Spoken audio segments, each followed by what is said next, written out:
People, people, people, people, people, people. I am talking now today, the 28th of February 2024, to clarify the confusion about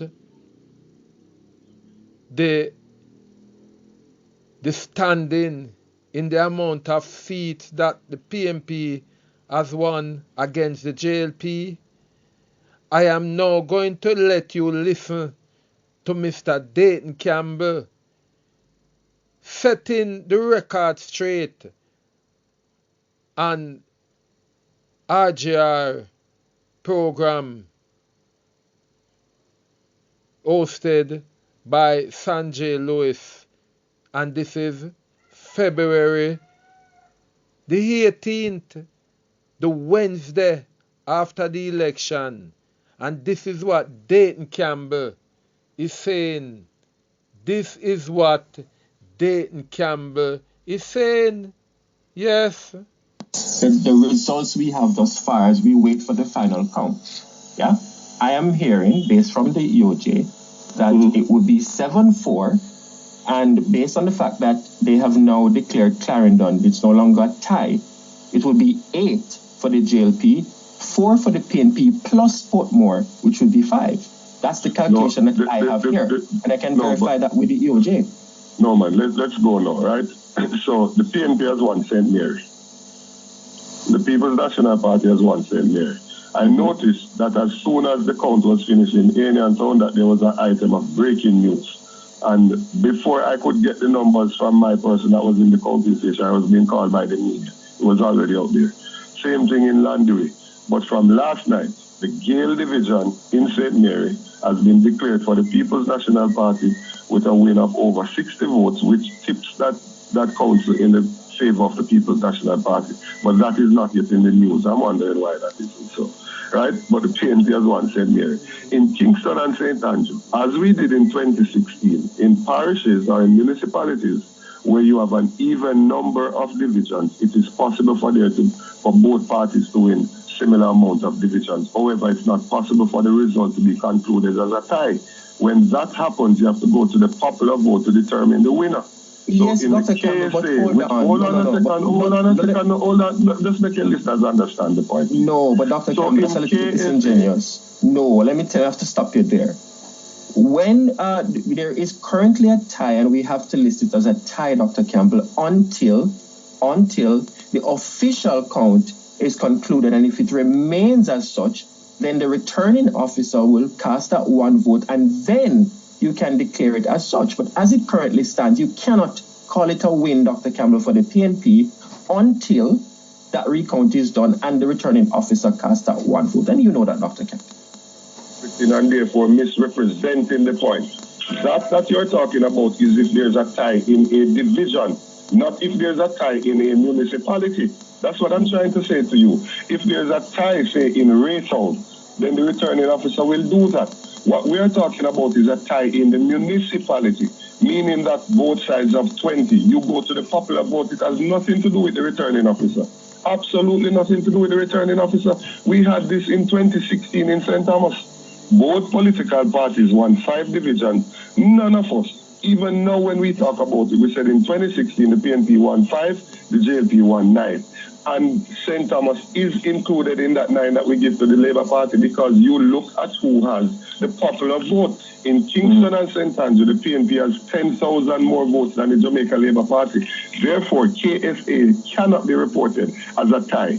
Both sides, yes, one equal number of seats. And then the rules say if that happens in a municipality where you have an even number of divisions, you move to who has the popular vote to determine the winner.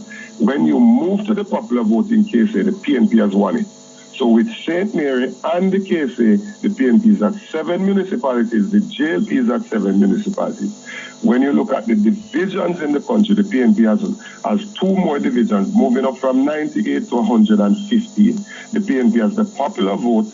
The PNP increased its seat count in 8 municipalities, where the JLP increased its seat count in 1 municipality. The others have remained unchanged. Portland is still 7-2, Trelawney is still 6-3, St. Elizabeth is still 9-6, and St. Anne is still 11-5. That's the simple thing. So it is based on that we have said, looking at that performance, we consider that a win. Plus the prize council that we all agreed to going into the election is the KSA municipality.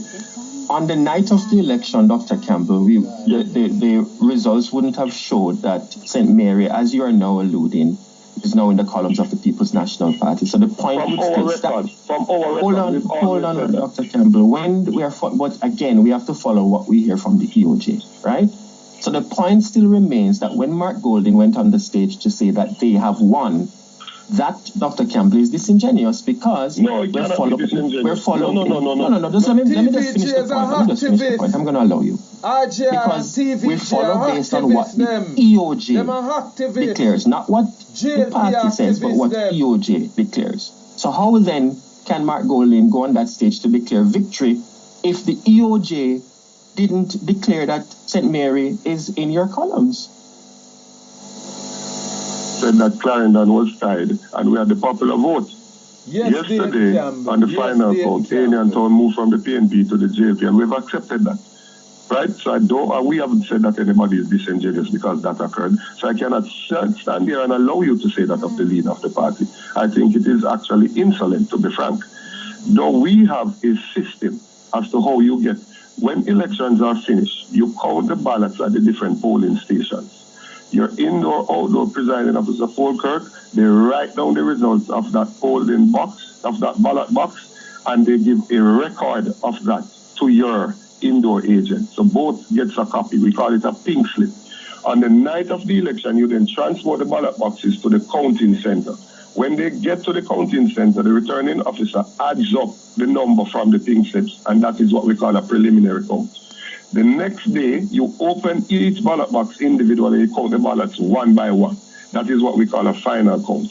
On the night of an election, if the results are not closed, people just start celebrating. When we contacted our persons, because we have an election day machinery monitoring what is going on, we're monitoring throughout the course of the day, and we're monitoring at the end of the day what is the total on your pink slip. When we added that up, it was always reported to us by our persons in Western St. Mary that we won the Gale division. To be frank, it was reported by CVM, Observer, and other media entities that we won the Gale division. I called about it. Why is this being reported in this manner? Because from our information, we have always had Gale, Orocabessa, Boscobel, Highgate, Port Maria, Islington, and Belfield in St. Mary. We have had those in our column from the night of the election based on the preliminary results. I don't know why people kept on saying the Jamaica Labour Party won St. Mary. That was never the case. It was always known to all of us, and that's what we were relying on. We took hours before we addressed the supporters at the headquarters because we didn't want to make an impromptu remark that could have been precocious or could have been too early then for simplification. We waited until we got confirmation before we came outside. The crowd was outside for hours. You will recall, right? Even now, people are still uncertain about some areas. So we didn't make any premature comments. And given the uncertainty, Dr. Campbell, that's the point I'm trying to make. Based on what the EOJ would... Based on our receipts. That's what I'm saying to you. But Dr. We Campbell, confirm based on our receipts. Before we made the comment, why wouldn't we make the comment have been confirmed from our receipts? But again, we all refer to the EOJ and what they would have said, yeah? And all I'm saying is, given the uncertainty where your numbers that you have received from your internal machinery and that of the EOJ, which is different from what you are reporting, is it fair to say that you have won on the night when there is inconsistency in terms of the numbers that you have and what the EOJ is putting out to the people of the country? And I make a statement, my brother, all I need to be able to do is to justify. I do not need corroboration from somebody who may have inaccurate information. From the official, Dr. Campbell, that's what I'm saying. This is not from a media house, this is from the EOJ, which is the official entity that carries out elections in the country. What is you, sir? SANJAY. They had the wrong information. Your question should be of the ECJ, of the EOJ. Your question should not be of... No. I'm definitely going to put it to the Director of Elections at 8:30. That based on our receipts, we had it that way. And if it turns out that way, why is your question with me? Because I would have reported accurate information. Because Dr. Campbell... We don't want to hear what you say. The political party. We refer to the EOJ. That's what I'm saying. So our reporting will be... Not what Dayton, Campbell or Harris Strong tells us. No man. I see you're searching for an issue. I'm saying to you, when we are reporting, this is a political party. I cannot be told that I cannot rely on the receipts that my agent gets from said EOJ and to add up those numbers to say this is where we are. So it's almost like you're saying to me, if I add up the receipts that I get from the EOJ and the PNP wins, and something else is said by the EOJ that I shouldn't query. We made a comment relying on facts of what we have on our receipts. That turns out to be true. I don't see what the criticism is about because it turned out to be accurate. The point that we made turned out to be accurate. Your contention should be with the EOJ as to why they were reporting something differently when that's what the receipt that they gave to us said. That should be your contention. Hold it first. We're up on the break. Let's take the break and come back. I want to talk about some other issues because... People, you can see clearly that the system is against PNP winning this election. You can see clearly that the RJR and the TVJ communication group is trying to help Andrew Holness to steal the election from the PNP. You can use this program here and see it. It is a travesty to see how media house is involved in politics and malfeasance in election. They are nothing but a political act. You hear yesterday, Cliffy lap him tail like a bitch, like a mongrel dog. It seems like them threatening about something because Cliff Hughes gave the PNP winning from about 8:30 yesterday. And I'm telling you people, it is showing clearly now that RJR Power play with Cliff. RJR is really a political hack. Yes. We have to look into it now, and see that most of these station media houses are not friends of the PNP. They are not friends.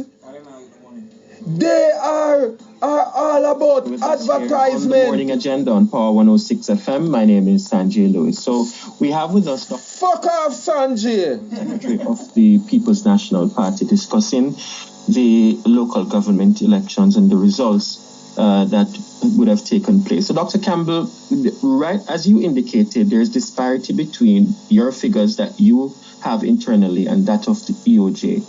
Are you concerned with how the EOJ conducted the process on Monday and also the counting that is still taking place? No, I don't yet have any concerns about that. I understand that when the results are close, it brings into focus some things that are normal that persons may have missed. As I said, from my own experience as a politician in representative politics and by being on the ECJ, my understanding of the process is that at the close of polls, you're going to do a count in each polling station. You get a preliminary result and you record that and you sign the papers, and a copy of that receipt is given to each indoor agent from the respective political parties. Those ballot boxes are then transported to the counting center, where the returning officer will add up those numbers. It is possible for you to get clerical errors in doing the additions. If you have a system in place and the persons report to you with those pink slips, you can then do your own verification. The following day, we normally have the actual counting, which is considered the final count. If there's still a dispute over that, then we can get a magisterial recount. No, I haven't seen anything, excuse me, I have not seen anything as yet that would suggest to me that I have to be concerned. It clearly is a close election. A lot of persons are clearly on edge because there's uncertainty about who has won, right? We are even arguing about how do you define who has won, right? Because there seems to be no clear parameter or no clear winner. I hear you with that, Dr. Campbell. Can I stop you again? Because sure. I hear Mark Golden, your party leader, talking about popular votes and number of divisions. But Dr. Campbell, going back to how we measure a win at the local government elections, isn't it always the number of municipalities that the political party would have won to declare who outrightly wins the election? Right. So I'm saying to you, in a case where you have a tie, where based on my information, you have a tie, right? Let's just say, because I don't want to go over that conversation of 5 minutes ago, right? But just say that is so, and we do have a tie, 7-7. Clearly, that does not tell you a winner. So wouldn't you then move on to look at the rest of the information, which is what I'm saying to you? Now, remember that entering into the election, the JLP had 9 municipalities. From the last election, the PNP had 5. So the PNP would have gained St. Mary and KC, the JLP would have lost those. So that's the first thing.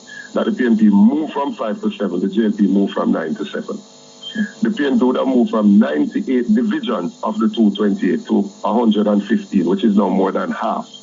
The PNP, the JLP would have lost 5,000 votes nationally, the popular vote. They would have lost 5,000 between 2016 and 2024, whilst the PNP would have gained 50,000. To be frank, in 2020 general election, the turnout was 37.6%, I believe, and the PNP polled 303,000 votes. The PNP has polled more than that with a turnout of 30%. So clearly, more of our supporters came out and more people came out to support the People's National Party. The prime council in Jamaica is the KSA, and the PNP has won that. So clearly you will understand when we say, and we can substantiate the reasons why we say we would have won. The JLP has only won an additional division in 1 municipality of the 14, whilst we have increased our seat count in 8 of the 14 municipalities. Now, for me, I think it must be understandable why the PNP and the leader of the PNP would say that that is a victory for the party. Well, as I indicated, and we're not going to go over that conversation, we defer to the EOJ and what they have said. Have you accepted the defeat of Clarendon? Because in the final count, we're hearing the EOJ saying 1-6. I'm not questioning. Yes, I have. I'm not questioning the matter because our internal information, again, at the close of polls, when we got the numbers from Alien Town, we had lost by about 90 votes. I don't remember the exact number. That's what we had. Clearly, there was some clerical issue, and we heard later that we had won in Clarendon. That there was a tie and that we had the popular vote. Right? We're not sure what took place there. They went, they did the final count, it came back and it is in keeping with what we had on our pink slips and our receipts. So we don't have any reason to question those results. So we've accepted that. Westmoreland, Dr. Campbell, the PNP is back in the game in Westmoreland, and the JLP, they had indicated that Westmoreland was at play. Clearly it's not, because you would have won.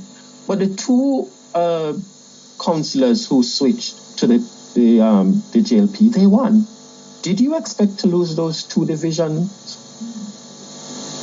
Our internal polling showed us that we were behind in both divisions from what we did, from the checks that we made up to the week before the election. We knew that we were behind in both of those divisions. We knew that we'd have won the parish of Westmoreland, which I said repeatedly.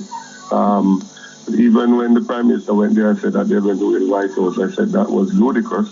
We won the White House division by over 1,200 votes.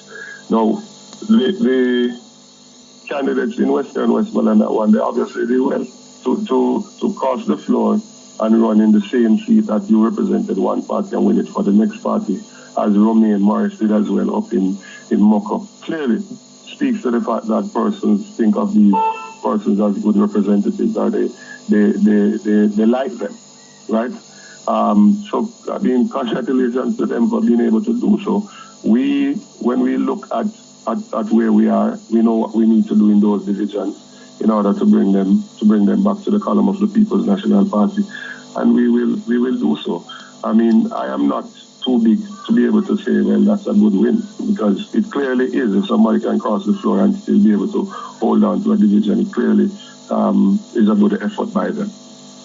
Going forward now, Dr. Campbell, I'm sure your party will be clamoring for the general elections, understanding that you have rebound and the PNP is back in the game. Is that going to be one of the things that coming from the party where you will try to see if the Prime Minister will go to the polls? He told journalists that it's something that he had considered, but we're not sure what will happen. But is it that the PNP would want a general election sometime soon? Well, our people have always said that what they want is a change of government. They've always said that.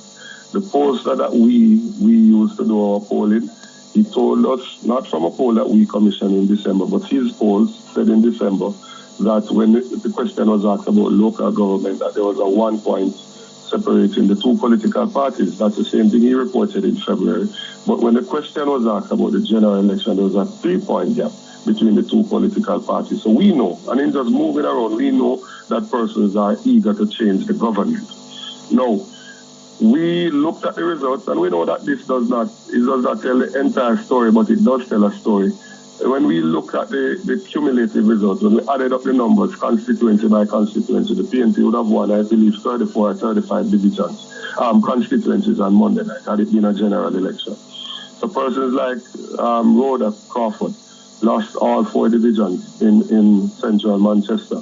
Persons like Tamika Davis in Western Hanover lost all 3. Dave Brown in Western Hanover. By the way, Chester Castle final count yesterday, former Mayor Winter McIntosh won, so the PNP has actually won the 7 divisions in Hanover. So he lost all 3 in Eastern Hanover.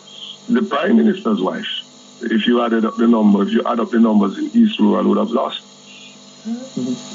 Right? I believe even Floyd Green, several persons, Chin, clearly Danny Lawrence and all the candidates in Westmoreland would have lost as well. In South St. James, Homer Davis would have lost. So, you know, Eastern St. Thomas, in several constituencies, Central Kingston, Southeast St. Catherine. So we are in our preparation mode. We have looked at this as a test run. We've seen where some gaps are that we need to close, some things that we need to fine-tune, some capacity that we need to build, and we will be fine-tuning that to prepare for a general election. But we would want to get a general election as early as possible so we can get our political party in government, so we can start delivering for the people of this country and can ease some of the burden that they're currently facing. I'm out of time, but I want to ask you this one quickly, Dr. Campbell. The voter turnout, a continuous problem that we have, and this one is one of the lowest we have seen. And I find after every election, we are setting new records. Is that concerning to you? It is concerning. I mean, anybody who is practicing this space who is not concerned about it, I wouldn't have genuine reasons for serving.